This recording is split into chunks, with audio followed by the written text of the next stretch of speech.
Hi guys, and cheers for joining me in my latest video. My name's Peter. I'm a small-time eBay reseller and a gaming collector. In this video, what I thought I would do is give some tips on car boots, because now, as we know, the car boots are starting up again for most people. Some people have car boots all year round, but some people have only had car boots from certain period in the year, say from March to September or something. So what I thought I'd do is give you some tips on what to do at car boots from the moment you get out of bed to the moment you get home. So what I'll do is I'll crack on and I'll show you. So I've got all the tips on my phone there, so I'll be looking down to check for tips. So hope you enjoy. First one I thought of is make sure you have breakfast before you go to a car boot, because if you don't have breakfast and you're half asleep, you're like, oh, you don't really want to go. But if you have breakfast and a cup of tea, then you're more awake. So that's one of the things I think really useful, to be more awake at a car boot, to have breakfast, a nice bowl of porridge or something, and a cup of tea or coffee to get you awake, for example there. The next one I thought of is bring a packed lunch. So for example, bring sandwiches, an apple, bring some water, because obviously, as we know, the food at the fried food and the drinks at the car boots, they're very expensive. They're double the prices of the shops. So it's best to bring your packed lunch if you're going to stay there for a certain amount of hours. So best to bring a snack, packed lunch, snack sort of thing. That one. Number 3 I thought of is bring some bags, i.e. bags for life. For example, IKEA bags for life, like Sainsbury's, Tesco's, for example, big ones, so you can get your stuff in without them breaking. The next one is your granny trolley. Roam around in your granny trolley, aye. Get there. And also, you can bring a backpack as well. Either 1 or 3. Probably best to bring like bags, like the IKEA bags for life. You run around in your granny trolley and that. The next one I thought about is take lots of change, because things are 50p, 20p, 10p, for example. It's a lot easier than having notes, because quite a lot of people don't have the change, for example. Then I would say roughly, depending on how big a seller you are, take between £50 and £100. Yeah, fair enough, you might want to take a little bit more than £100, 110, 120, for example. But that's £50 to £100 will be sufficient, depending on what you want to pick up, if you can. Then don't over budget. So set your limits. Know how much you're going to take, and don't go, oh, I'm going to spend 100 and then accidentally spend 200, for example. Know what you're going to spend, because there's other things you need to do in life that require money side of it there. The 6th point I thought about is be prepared for all weathers. For example, the cold, the rain, etc. Dress properly. Don't go in your summer gear when it's freezing cold or spitting. And also, plus bring sensible shoes, because obviously most car boots are mud, so shoes are going to get covered right over with mud, if you know what I mean. Yeah. So don't wear high heels, the dolly shoes or flip flops. They're only going to get really ruined in the muddy conditions at a car boot. Yeah. So be prepared to dress sensibly, I say. 7th point there is prepared to get up early. So be prepared to wake up at 4:30. Make sure you go to bed early and wake up at 4:30, so you can get up, have your breakfast, have your tea, make your sandwiches, drive to the car boot, get your stuff, come back, and all that. The 8th point, be prepared to rope someone in to help you carry your bags.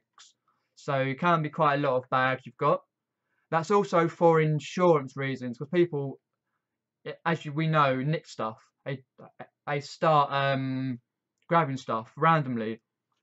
If you put your bags down, they're like, oh, I'll check for his bag. I think this is from this table, for example, then you best to help a mate or a family member hold your bags for you, so they don't get nicked. Ninth point is take batteries like AA, AAA batteries, so you can test gaming stuff, or some sort of teddy bears that require Tickle Me Elmos, for example, require batteries, because there's nothing worse than going home, checking it, and the back of it's got battery acid in it and it don't work. So that's like 1, 2, 3, 4 quid down the drain. That's a bark, innit?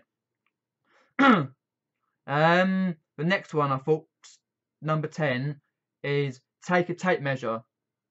So to measure big items that you can get at the car boot, so make sure they fit in your car. So basically, before you go to a car boot, make sure you know the length and the width of your boot of your car. So whatever items you get, you know, for example, when you take tape measure, you know, oh, that's such and such centimeters. That'll go in the car easily. If it's a table or chairs or a snooker table, for example, all that. 11th point is take wet wipes, an essential really for a car boot. Basically, because most toilets, they don't really have sinks in. Some do, but I don't usually work. I know my local car boot, Hook Road Arena, the toilets are awful. They're basically portaloos, and and the water don't run very well, and the taps are crap, and they don't have no toilet paper. So best to take wet wipes to wipe your hands over, because obviously, as we know, you don't want to get germs on you. Excuse the voice there. The 12th point is know where your car boot is actually. So you can get to your car boot early, for example. So you don't want to go to a car boot and go, oh damn, where is it? I'm lost now. I'm in Sherwood Forest, for example, or Epping Forest. You know what I mean? And also for 12th point as well, also make sure you know what time the car boot opens for the sellers. So, for example, and also when it opens for the buyers, so you know when to get there. Because you don't want to be late to a car boot. So sometimes you don't get much later. Sometimes you do, but it's best to get there early when they're just setting up. Because my local car boot, when the sellers go in at 7 o'clock, the buyers go in. So you're setting up, which I've done before, and the buyers are sniffing around with their granny trolleys, their suitcases, anything they can get hold of, trying to get stuff in. Because obviously you could go to 2 or 3 different car boots per day. Some people do anyway. The next point I thought about is check all items you buy. For example, the games, computer games, PS1 games, PS2 games have the right disc in, got the manual, and it's not cracked, for example. And also, another point is board games as well. Check the board game has got everything inside that you need for a board game, because nothing worse than getting them home and thinking, oh, I'm missing such and such. And then you've got to go, oh, what site do I get this bits on? It's all added stress. So check your items that you're buying there. 14th point is make sure you keep all your belongings with you in your hand at all times, because people are bleeding thievers. They thieve in people and they nick your stuff, for example, because they think it's from, if you put it down and they think it's from the table, because people have excuse me, people have stuff on the table and bottom of the table. So it's best, as one of the points was point 8, also it's best to be prepared to rope in someone to help you as well. But if you're on your own, keep your bags in your hand at all times, because people think the stuff are for sale if they're on the floor for that particular stall. The last point I thought about is be prepared to have somewhere at home to put your items before you get to list them. So, say for example, a day before, be prepared to clear a space for a certain amount of items you might get at a car boot. Because if you don't, then you get home, you think, oh damn, where am I going to put this stuff, for example?